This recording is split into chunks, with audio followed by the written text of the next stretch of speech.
Santos e vai abrindo uma vantagem aí. Secar ou achar que o Palmeiras vai tropicar nesses jogos que ele tem que ganhar é muito difícil, né? Porque é um time muito mentalmente forte também.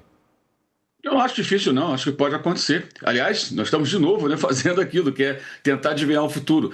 O que acontecia às 5 rodadas? Era a mesma situação. Tinham 3 pontos de diferença. O Flamengo não conseguiu reduzir a diferença de 5 rodadas para cá.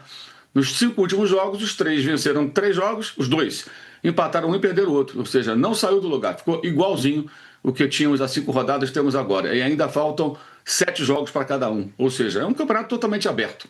Totalmente aberto. Eu queria falar um pouco do jogo de ontem. O que me chamou a atenção, acho que não vi ninguém falando sobre isso, foi a péssima noite de Juan Pablo Vojvoda, um técnico tão elogiado e com merecimento. O que ele fez ontem, assim, foi de uma ingenuidade. O Santos precisava de 1 ponto para não ficar no rebaixamento. E para o Santos, nesse momento, é muito importante não ficar no rebaixamento, porque pesa muito mais para um time grande estar entre os últimos colocados do que para um time como Vitória, como, por exemplo, Juventude, Fortaleza menos, que entra no campeonato sabendo que vai habitar ali o Z4 durante uma boa parte, provavelmente, da competição. O Santos conseguiu perder um jogo para o Palmeiras fora de casa, tomando 2 gols de jogada de velocidade em transição com o atacante mais perigoso, em ótima fase, entrando cara a cara com o seu goleiro. Foram 2 gols assim. O primeiro foi assim também. O Santos resolveu ocupar o campo de ataque. Isso já indo para metade do segundo tempo. Eu achei muito ingênuo, do ponto de vista do Santos, a estratégia. Se você lembrar, quando o Santos consegue vencer o Flamengo depois da Copa do Mundo de Clubes, o técnico era o Kleber Xavier, o Santos faz o quê? Ele se fecha, joga praticamente por uma bola, a bola chega no Neymar, ele vai lá e decide o jogo. E é assim que o Santos tem que jogar contra o Flamengo, contra o Palmeiras, contra o Cruzeiro, que ele vai enfrentar também, e vai enfrentar os 3. Em casa, o Cruzeiro e o Flamengo, o Cruzeiro e o Palmeiras, e fora o Flamengo no próximo domingo. Então, se o Santos jogar assim, vai ser difícil, cara. Vai ser muito difícil. Porque ele precisa pontuar em jogos improváveis. E ontem ele conseguiu conduzir o jogo no 0-0 e tomou 2 gols que o Vitor Roque, numa fase excelente, entra cara a cara com o Brazão. Aí não adianta, por mais que o Brazão tenha tido uma atuação espetacular, ele não podia fazer nada. O Vitor Roque foi perfeito nas 2 finalizações. Na primeira até achei que ele não dominou muito bem, mas conseguiu ainda assim driblar o goleiro, né, e mandar para o gol. No segundo foi uma finalização primorosa. Ou seja, o Santos conseguiu dar ao Palmeiras oportunidade para executar uma jogada letal que o Palmeiras gosta muito, já gostava antes mesmo de ter esses jogadores, e hoje explora muito bem esse tipo de jogada. A pressão era normal, o Palmeiras tem uma virtude para mim muito grande, que é finalizar muito. Assim, pressionar e finalizar o tempo todo. Abriu, chuta, abriu, chuta, abriu, chuta. Eu acho que nesse tipo de jogo isso é fundamental. O Santos até teve algumas jogadas, quase fez um gol de bicicleta, o Vitor Hugo, né?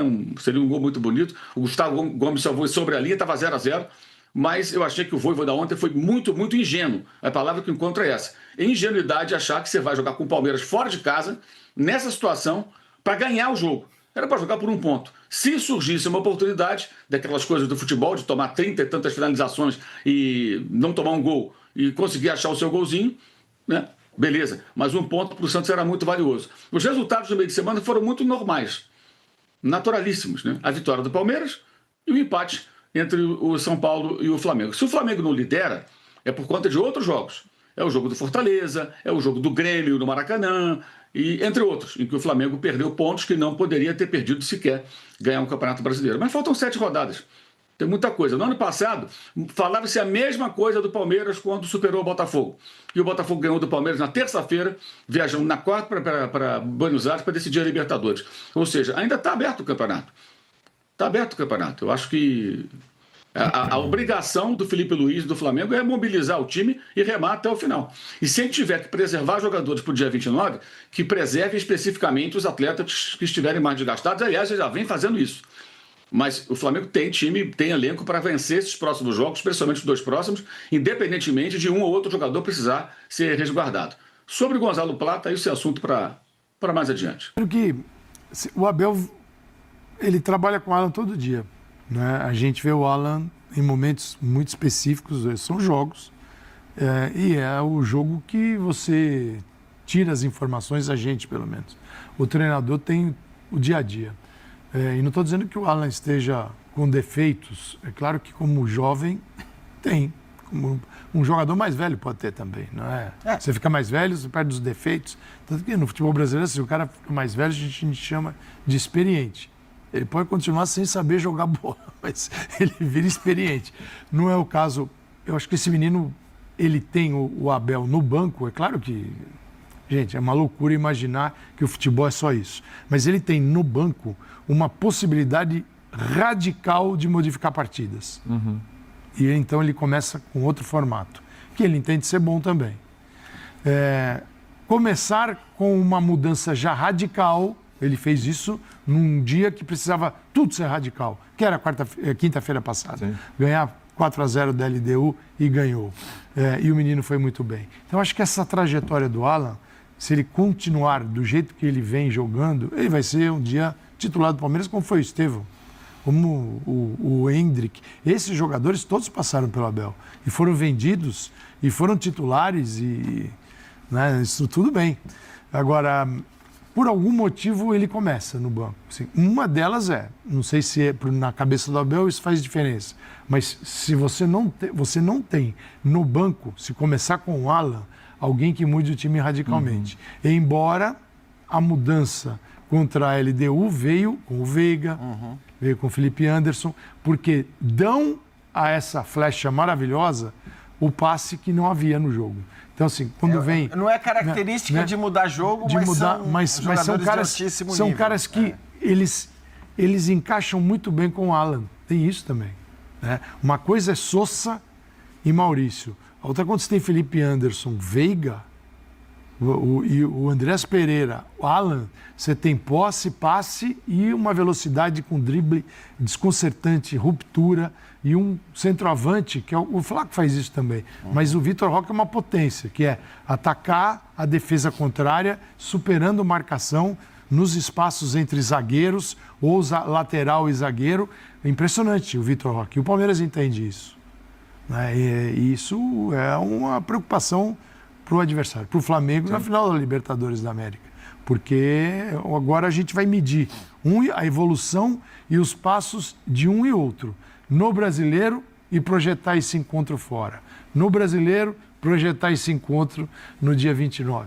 Porque a graça do futebol é essa, né? É isso. Aliás, você falou do Vitor Roque, né? Tem mais um confronto Flamengo e Palmeiras aí, né? Pela artilharia do campeonato agora, né? Além do Caio Jorge estar lá com 17, o Arrascaeta também 17. O Vitor Roque agora entrou como postulante a essa condição, porque chega aos 15 gols e numa fase estupenda. Né? Mas isso é irrelevante. Por quê? Porque o que importa é ser campeão e isso tudo agrega bem. alguma coisa diversa. Agora a artilharia do campeonato é irrelevante, então faz o seguinte, Arrascaeta, abre mão dos teus gols aí. Troca do título? Tá bom, não tô falando troca do título. É simples. Abre mão aí dos teus gols, Arrascaeta. Fala pro Caio Jorge que é irrelevante, pro Arrascaeta. Não, os gols são importantes porque contribuem para a campanha da equipe. O cara faz 15 gols no campeonato, o Vitor Roque, e isso é irrelevante. Eu acho que pra ele é muito Hoje importante. Ele fez 2, ganhou o clássico. Começou difícil para ele. E o campeonato que foi exatamente. difícil para ele. O que importa é quem vai ser... Exatamente. O que importa é ganhar o campeonato. Tudo bem, mas como é que você ganha campeonato, Vitor Birner? Às vezes com o artilheiro, às vezes sem o artilheiro. Não, então, se tudo você bem, ganhar com o artilheiro, é mais divertido. Com gols. Se você perfeito, mas eu não acho que tem essa disputa de jogadores para ver quem vai ser artilheiro. Se você tem no seu time alguém que produz 15 gols como o Vitor Roque, a sua chance, por exemplo, de chegar a um título, se você tem um bom time, se você coletivamente é muito bom, você tem mais condições de brigar do que um time que talvez não tem. Talvez não esteja me expressando bem, eu vou tentar fazer isso de um outro jeito. Vai.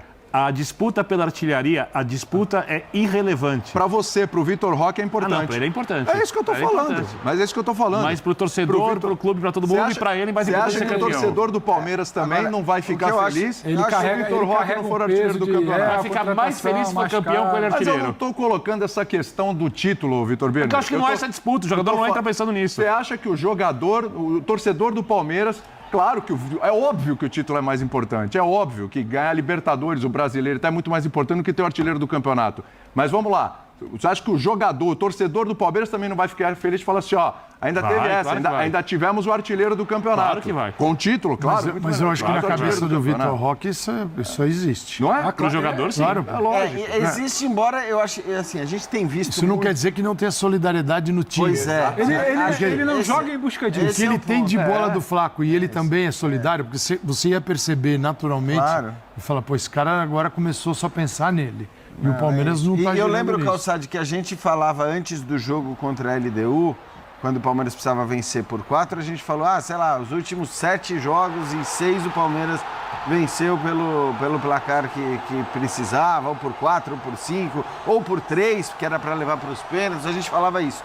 E mesmo o Palmeiras estando nessa situação em vários momentos, em jogos recentes, a gente nunca percebe essa coisa de, bom, tá 3-0, tá 4-0, eu vou lá e vou atrás do meu golzinho e tal. Então, acho que isso é muito legal. Aí tem uma coisa, acho que também eles percebem o quanto a dupla fez bem para ambos. Nossa. Né? Porque é impressionante como os dois subiram de produção num nível absurdo a partir do momento que começaram a jogar juntos. Acho que o Vitor Roque, a gente sabia da capacidade e do potencial dele, sempre foi muito claro pra gente. E o tinha gente já querendo queimar o Vitor Roque. Porque é isso, é aquela coisa. Aqui é tudo muito rápido, né? Pra você queimar jogador ou técnico no Brasil é sempre muito rápido.